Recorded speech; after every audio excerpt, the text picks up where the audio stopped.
It's time to bring in Mr. Gavaskar into the show. Mr. Gavaskar, thank you so much, sir, for joining us once again. Now, I know that no Indian cricket fan will be complaining at this point in time about pretty much anything. But I have to ask you, when you were there sitting and watching the match from the commentary box, did you perhaps even for a second think that the Sri Lankans should perhaps put up a bigger fight? Because both these ODIs have ended up being very one-sided contests. Yes, all the time actually, after that partnership between Shikhar Dhawan and Ambati Rayudu.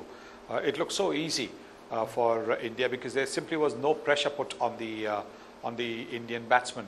The fielding of the Sri Lankans wasn't quite up to the mark.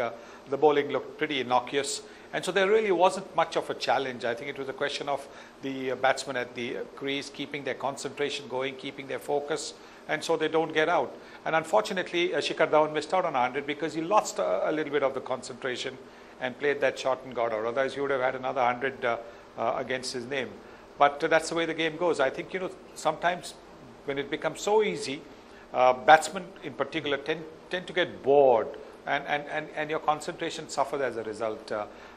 It happened to Shikhar, but fortunately it didn't happen to Ambati Rayudu because he was looking to get his first 100 in one-day internationals for India. Right. I'm glad you mentioned Ambati Rayudu, Mr. Gavaskar, because my next question was going to be on him. We have to talk about him quite a bit today, in fact. Now, what do you make of Ambati? Because here's someone who really does not have a fixed batting position yet in the Indian cricket team. He's not really a regular, come to think of it, in the Indian team. Now he's got his maiden ODI century. What's your reaction to the way he played today? And going forward, where do you see him in the team? Well, full credit to him because, as you said, he's been shuffled up and down the order, and obviously all in the team's interest because there was the time when Virat was struggling for runs, so he was sent in at number 3, and Virat was kept down the order while the ball became a little bit older, so that Virat didn't have to counter the moving ball.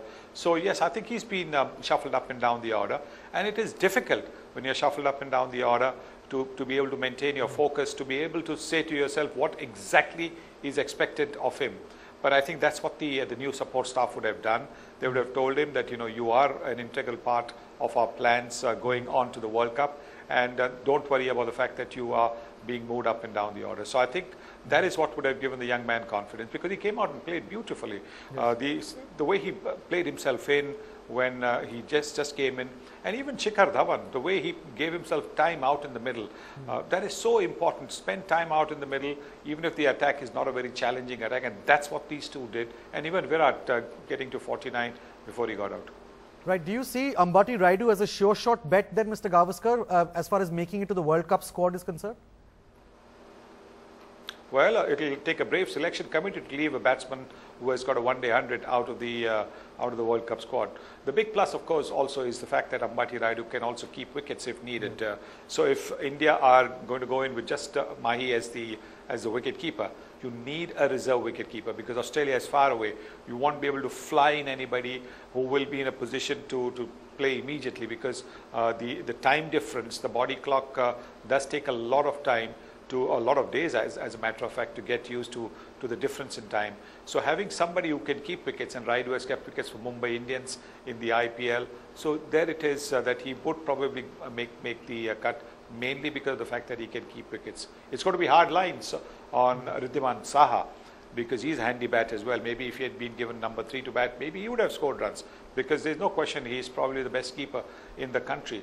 But sometimes you've got to look at the balance of the team and the form of the players that you pick. And on that form, I think Rayudu makes the cut to the World Cup. And as far as Rayudu's form now is concerned, he's of course got his maiden ODI century now. Going forward, when Rohit Sharma makes it back into the team, that is going to be a bit of a happy headache for the selectors perhaps. Who does Rohit replace in the team?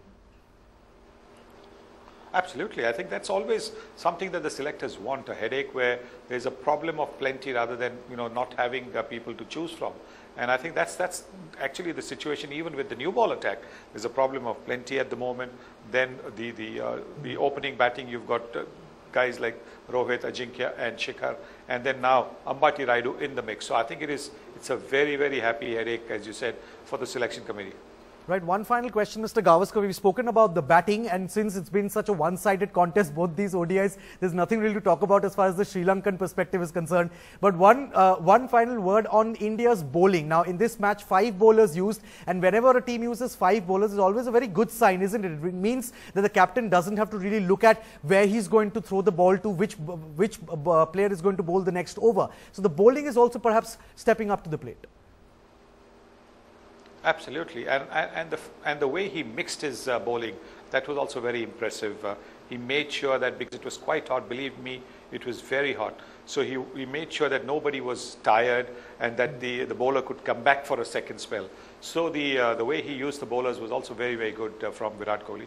And as you said, if you just use 5 bowlers, then quite clearly everything is going well for the team. Always good, of course, to have a handy reserve bowler. That would have been perhaps Suresh Raina, but he wasn't needed today. So well done, India. All fronts, absolutely top-class performance by India.